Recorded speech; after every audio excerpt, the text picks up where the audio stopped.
Bonsoir à toutes et à tous. Merci de nous choisir. Bienvenue dans le programme du soir sur New World. Nous commençons avec le décryptage et comme toujours avec notre éditorialiste Mamadou Diouf. Bonsoir Mamadou Diouf et bienvenue. Merci, bonsoir Guillaume. Avec vous aujourd'hui, nous parlons du Sénégal. Les droits de Sonko n'ont pas été violés selon la Cour de justice de la CEDEAO. Le verdict de la Cour de justice de la CEDEAO était très attendu ce vendredi 17 novembre pour situer l'opinion, mais aussi Ousmane Sonko sur la conduite à tenir pour les prochaines semaines, les prochains mois dans sa lutte pour se présenter à l'élection présidentielle de février 2024. Le verdict est connu, les droits de Ousmane Sonko n'ont pas été violés. Selon le verdict donné par la CEDEAO, à quel point d'abord ce verdict était-il important pour Sonko et ses partisans?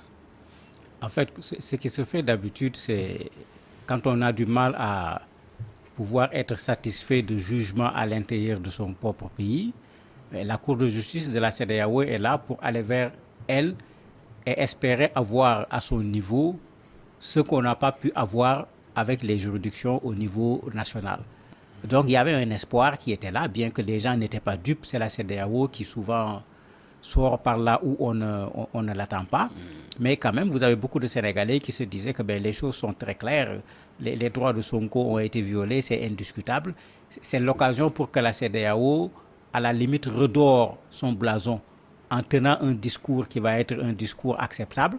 C'était la première chose. Et la question au Sénégal, c'était plutôt si la CEDEAO donnait raison aux avocats de Sonko, est-ce que l'État sénégalais va se soumettre ou pas? Donc vous avez beaucoup de Sénégalais qui avaient un peu une attente plutôt positive en se disant que avec la situation que la CEDEAO traverse, pour une fois, la CEDEAO va prendre ses responsabilités. Mais finalement, pour bien des Sénégalais, ça a été la déception sur toute la ligne, puisque les gens n'ont pas compris. Vous avez vu les réactions des avocats de Sonko qui disent carrément que c'est comme si la CEDEAO donnait carte blanche à l'État du Sénégal par rapport à Sonko, ses partisans. Ils vont même plus loin en disant que ça va faire jurisprudence, donc on ouvre la même porte pour d'autres chefs d'État, etc. Ça montre jusqu'où les avocats étaient déçus par rapport à ce jugement porté par la CEDEAO. Alors, que faut-il attendre par le verdict? Les droits de Sonko n'ont pas été violés. Qu'est-ce que cela veut dire? Généralement, ce qui se passe, si on compare au cas de Khalifa Sall, le verdict n'avait pas accepté, la Cour de justice de la CEDEAO n'avait pas accepté tout ce qui avait été dit, mais dans la procédure, ils avaient annulé un procès verbal, par exemple, en montrant qu'à ce niveau, il y a eu problème. De procédure. Ici, ça n'a pas été le cas. C'est vrai que les avocats avaient mis plein de choses dedans, et dans ce que les avocats avaient mis dedans, mais il y a des choses qui sont d'une évidence. Je ne sais pas qui a informé ceux qui étaient au niveau de la Cour de la justice. Sonko a été séquestré pendant 50 jours chez lui. Personne ne pouvait accéder à lui, même pas un de ses avocats. On appelle ça comment? Pendant cette période, il n'y a que son chef de protocole qui pouvait rentrer dans la maison et sortir, et avec même des conditions, parfois même des restrictions. Sonko a été jugé par contumace, c'est-à-dire jugé comme un fugitif. Alors qu'il était au Sénégal, tout le monde au Sénégal savait où il était. Ce n'est pas le service de renseignement qui ne savait pas, ce n'est ni la police, ni la gendarmerie qui ne le savait pas.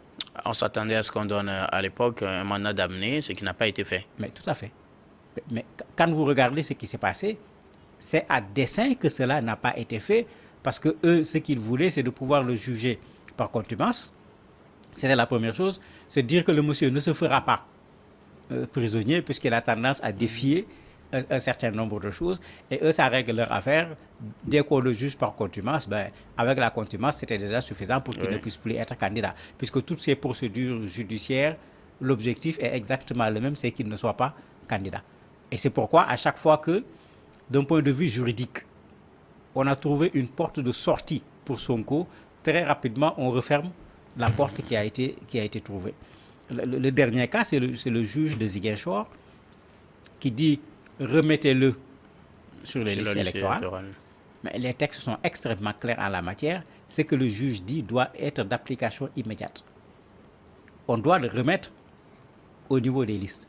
Même si l'État fait recours, fait appel, etc., on doit le remettre sur les listes parce que le recours de l'appel n'est pas suspensif. Et tous les juristes sénégalais pratiquement étaient d'accord là-dessus. Mais on ne l'a pas remis sur la liste. On ne lui a pas remis la fiche de parrainage, alors que le juge avait été très clair qu'on lui remette la fiche, qu'on lui remette la clé, qu'on lui remette l'ensemble des éléments qu'on doit remettre à quelqu'un qui vient chercher le parrainage. Mais on a violé le droit de Ousmane Sonko là-bas aussi parce que quand on a interrogé les 260 pratiquement personnes qui ont retiré les fiches ou qui ont envoyé des mandataires pour retirer les fiches, on a posé des questions à aucune personne.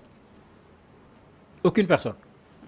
C'est-à-dire, la personne vient vous dire, je suis le mandataire d'un tel, on lui remet les fiches. Mais pourquoi pour le cas de Sonko, on va chercher s'il est sur la liste ou pas? Alors que chez les autres, tout le monde a dit clairement, il n'y a rien, absolument rien n'a été fait. Donc, c'est un sérieux problème. Et là, la Cour de la CEDEAO a préféré regarder certainement comment ce problème est un problème sérieux au Sénégal et rater encore l'histoire. Parce qu'il ne faudrait pas que la CEDEAO vienne après au Sénégal pour dire, bon, il y a des problèmes avec les élections, on va faire de la médiation, ça n'aura pas de sens. Et c'est ce qu'on reproche tout le temps à la CEDEAO. Quand il s'agit du pouvoir, la CEDEAO se déclare incompétente, la Cour de justice se déclare incompétente, ou bien elle trouve un moyen de ne pas trancher la question, ou bien elle tranche en faveur de l'État. Quand même elle tranche en faveur du plaignant, beaucoup de nos États, devant des jugements de la CEDEAO, ont refusé d'appliquer les jugements de la Cour de la CEDEAO. Finalement, il y a même de quoi se demander, la Cour, au juste, finalement, elle sert à quoi? Alors, ce verdict n'a pas été accepté par Sonko qui crie au complot. Mais tout à fait. Depuis le début, ça a été son leitmotiv pratiquement. Il a toujours dit qu'on est en train de judiciariser une affaire qui est plutôt une affaire politique. Il n'a jamais varié dans ce discours-là. Maintenant, est-ce que le complot a pu aller jusqu'à la Cour de la justice de la CEDEAO? Je ne peux pas le démontrer malheureusement. Mais si c'est arrivé là-bas, ça va être extrêmement grave parce que ça veut dire que quand je n'ai pas la possibilité de voir la justice me donner mon droit dans mon pays, il me reste quel recours si au niveau de la Cour de la justice de la CEDEAO, le même complot politique que Sonko dénoncé au niveau du Sénégal, si le même complot politique peut se retrouver là-bas, mais il faut dire que nous autres justiciables, nous sommes dans une situation où nous sommes à la merci de la justice, ce qui est tout à fait normal parce que la justice se dit à notre nom. C'est au nom du peuple qu'on juge. Donc on devrait juger en faisant en sorte que ces justiciables puissent être jugés sur la base du droit et sur la base du droit uniquement, sans interférence politique, sans complot ni quoi que ce soit. Alors, quelles peuvent être les conséquences d'une telle décision de la Cour de justice de la CEDEAO? On commence à voir les conséquences parce que si vous regardez le timing, dans la même journée, il y avait la Cour de la justice de la CEDEAO, il y avait également la Cour suprême du Sénégal. Et si vous regardez, tous les deux jugements sont défavorables à Sonko. Et cela semble avoir accéléré la révélation de la part du PASTEF, de Ousmane Sonko et de ses partisans, de ce plan B dont ils ne voulaient pas qu'on parle. À la place des 5 personnes que les gens connaissaient comme étant des membres des partisans de PASTEF qui avaient retiré la fiche de parrainage et qui pouvaient potentiellement être candidats, on a désigné clairement Bassirou Diomaye Faye comme étant celui pour lequel on va aller rechercher les parrainages. C'est une chose qui est claire parce que la Cour suprême, qui aurait pu juger une bonne fois pour toutes cette affaire, l'a laissée, ramenée au niveau du tribunal de grande instance de Dakar. Cette chose va revenir à la Cour suprême parce que ce qui est sûr, soit Sonko, soit l'État, s'ils ne sont pas satisfaits du jugement, quelqu'un va faire recours, cassation, etc. On va revenir à la Cour suprême. Mais c'est pourquoi tout le monde se pose la question, mais pourquoi ne pas juger une bonne fois? D'autant plus que c'est une affaire électorale qu'on doit juger rapidement. Et mieux encore, on est dans des conditions où si on continue, même si la Cour donnait raison à Ousmane Sonko, la raison va servir à quoi si le jugement intervient après le 11 septembre où la question des parrainages est carrément close. Les gens se posent des questions également parce qu'il y a une dame qui est magistrat, qui était là-bas, mais qui semble n'avoir pas été d'accord avec la décision qui a été prise. Bon, elle ne l'a pas manifesté en prenant la parole pour le moment, mais au moment de sortir pour faire le jugement, la dame n'était pas là, alors qu'elle devait être là au moment où le jugement était annoncé. D'ailleurs, même, on a demandé au greffier de mentionner que la dame a préféré ne pas venir elle-même. Et tout le monde se pose des questions. Qu'est-ce qui s'est passé pour que cette dame, responsable à ce niveau d'un point de vue juridique, refuse de venir assister à l'énoncé du verdict, ce qui montrerait certainement qu'elle n'était pas d'accord avec la décision qui a été prise. Mais dans ça, on attend d'avoir encore un peu plus d'informations. Donc, on peut dire que ces deux jugements le même jour ont amené Ousmane Sonko et ses partisans à activer une autre stratégie. Et avec raison, parce que en laissant les choses aller, le temps étant contre eux, ils risquent de se trouver dans une situation où l'État du Sénégal va pouvoir même dire « je ne vous ai pas empêché d'être candidat, c'est vous qui n'avez pas fourni ceci, c'est vous qui n'avez pas fourni cela ». Mais ils l'ont compris, ils ont positionné Bassirou Diomaye Faye, bien que même dans ça, il y a discussion au Sénégal, tout le monde se demande est-ce que Bassirou Diomaye Faye n'est pas encore un jeu de la part de Pastef pour dérouter l'État sénégalais en attendant que, à quelques jours de la fin des parrainages, qu'on voit véritablement vers quelle direction on va aller, empêchant peut-être à l'État sénégalais de vouloir se précipiter encore sur celui qui va être le candidat de Pastef ou le candidat soutenu par Pastef, parce que toutes ces voies restent encore ouvertes. Alors, autre conséquence, est-ce à dire que le choix porté sur Sonko est définitivement clos, mis de côté? Non, pas du tout. Le Pastef continue à dire que Sonko est leur candidat. Maintenant, pour éviter une surprise, c'est pourquoi ils ne parlent pas de plan B. Pour eux, ce n'est pas qu'on a alterné. C'est-à-dire Sonko ne peut pas partir, on a pris un tel. Non. Ils disent que pour eux, c'est Sonko. Mais avec tout ce qu'ils ont vu comme manigance, ils se préparent à toute surprise. Et en ce moment, au cas où Sonko ne sera pas candidat, il y a quelqu'un qui va pouvoir l'être. L'autre élément qui est là, que les gens ne prennent pas en compte, le parti a besoin de remobiliser ses troupes.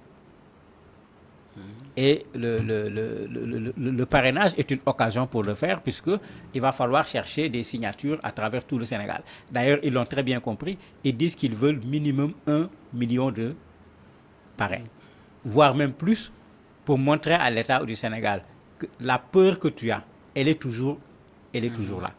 Mais si ce qu'on a vu de la part des militants et des sympathisants de PASTEF se confirme, effectivement, ils peuvent avoir un nombre de signatures qui sera en quelque sorte un résultat d'élection sans une élection. Parce que celui qui parraine habituellement est souvent prêt à voter pour la personne, bien que cela n'est pas automatique. Et eux, ils sont dans ce jeu parce qu'actuellement, ils sont un peu exclus du jeu politique.